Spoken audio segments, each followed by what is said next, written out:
50 anos atrás, no dia 25 de abril de 1974, uma data fundamental em Portugal, ficou marcada pela intervenção por parte do movimento das Forças Armadas, que destituiu do poder o Dr. Marcelo Caetano, e a dissolução do Estado Novo e dos seus órgãos políticos.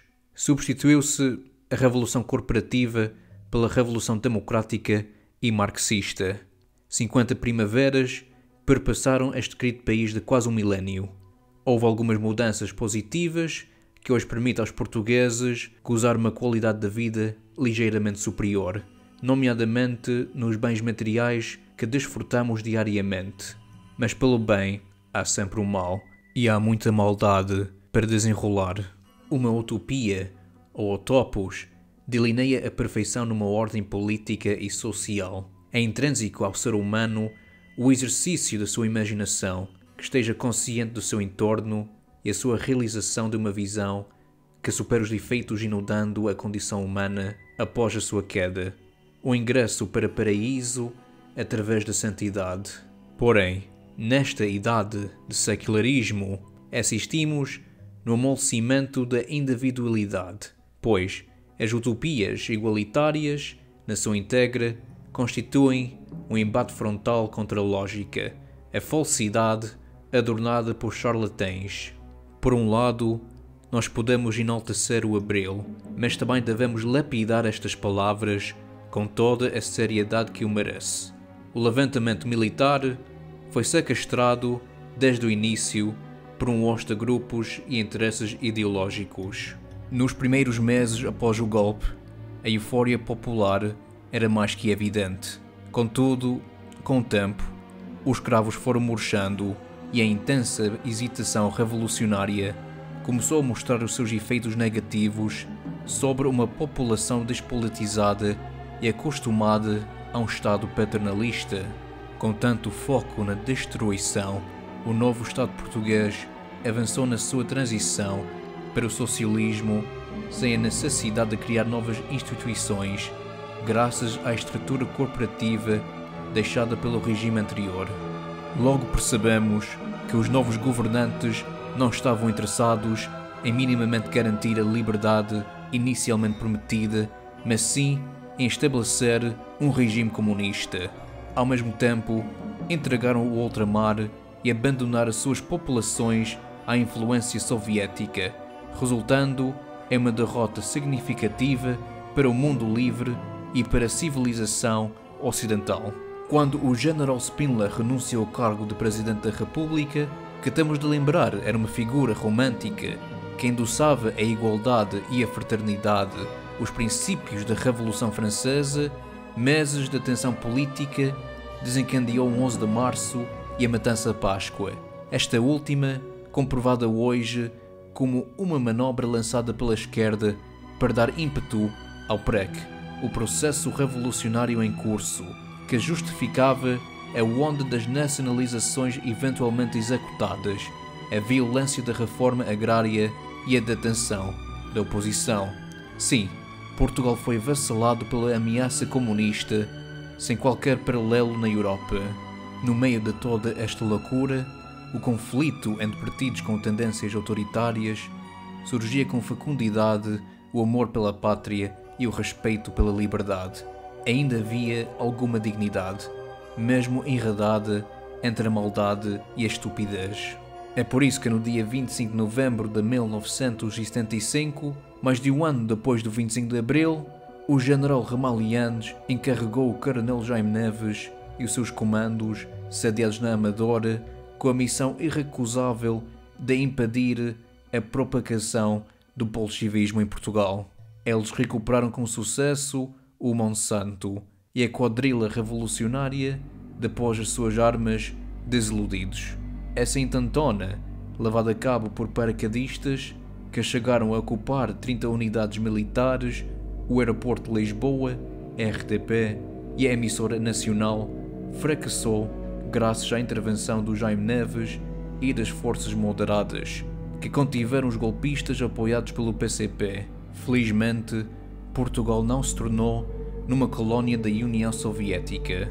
Propositadamente esquecida por muitos, o 25 de novembro consolidou o 25 de abril, reforçando os valores da liberdade e o respeito pela vida humana. Todavia, esse grande dia em novembro não sinalizou a derrota do socialismo, mas sim a domesticação do Partido Comunista Português pelo Partido Socialista.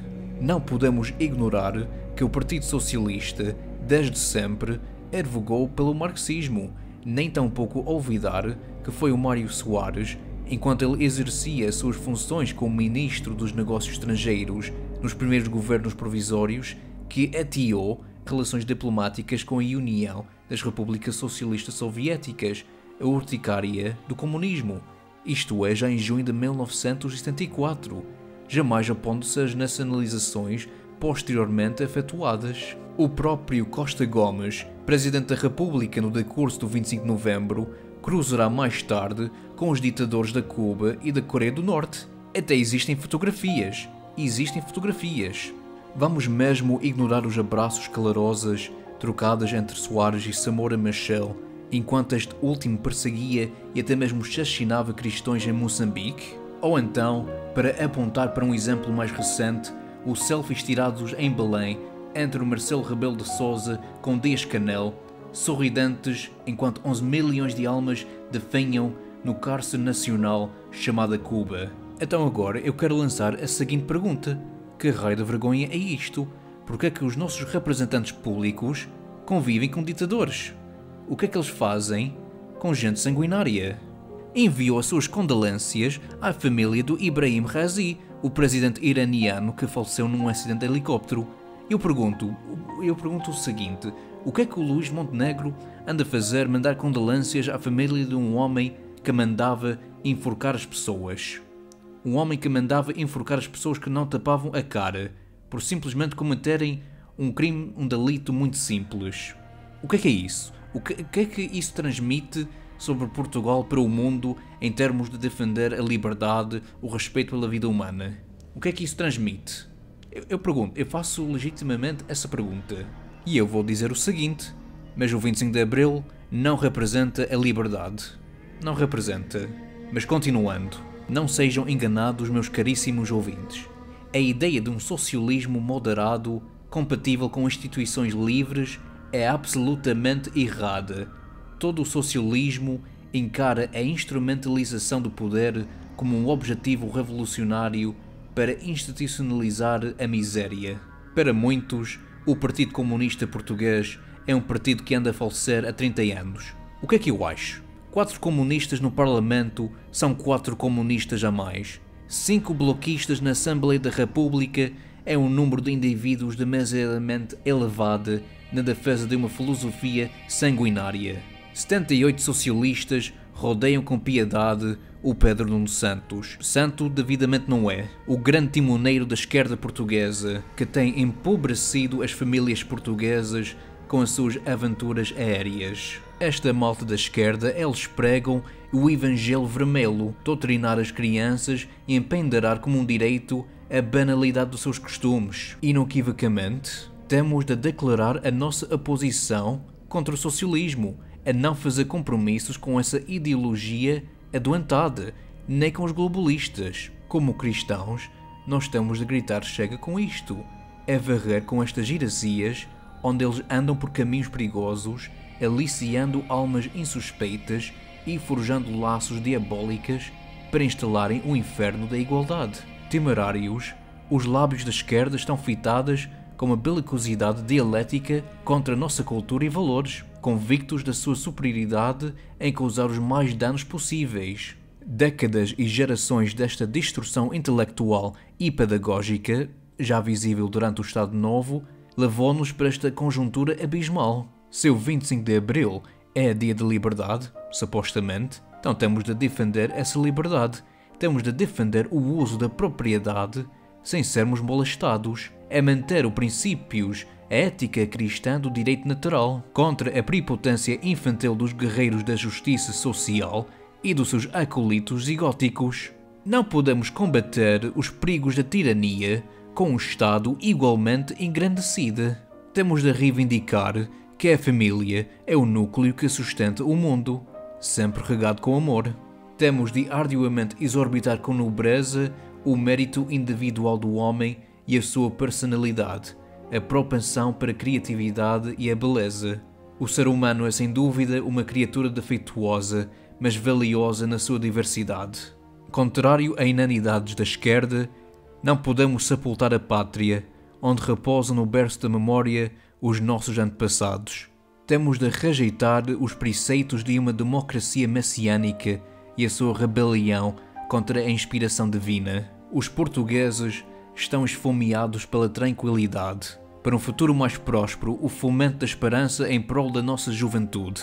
Temos de ripostar contra o colapso generalizado de Portugal, os ataques injustificados contra a formação livre dos preços, devolver o poder da compra sistematicamente desvalorizado pelo Banco Central Português e Europeu. Isto tudo num espaço económico onde vai aflorando a crise da habitação, causado por o excesso de burocracia repleto de funcionários partidários para sustentar um sistema parasitário. É acabar com isto. É deixar que a habitação cresça, novas casas e infraestruturas sejam construídas sem a repressão estatal. Mas enquanto isto ocorre, registra-se aumentos nas taxas de juros de crédito à habitação. As famílias portuguesas andam desesperadas para fazer face às despesas correntes, graças a políticas perpétuas de dinheiro fácil. Lisboa é hoje uma cidade inabitável e o salário mínimo nacional foi, sem dúvida, uma das piores medidas para ser implementadas em Portugal pós 25 de Abril. Uma das piores, porque quando o salário é determinado por leis e não pela oferta e procura do mercado, isso proíbe a contratação de novos indivíduos no mercado de emprego. Isso leva ao abandono de Portugal. Muitos jovens abandonam porque o salário mínimo nacional impõe limites em quem pode ser contratado. E isso aumenta o desemprego. Quem não tem as habilidades necessárias não é aceite. Ele é abandonado, é esquecido. A dívida pública nacional é também vergonhosa. Em 1974, a dívida era apenas 14% da PIB. Hoje anda por volta dos 100%. A dívida pública destrói poupanças, tanto nas empresas como nas famílias.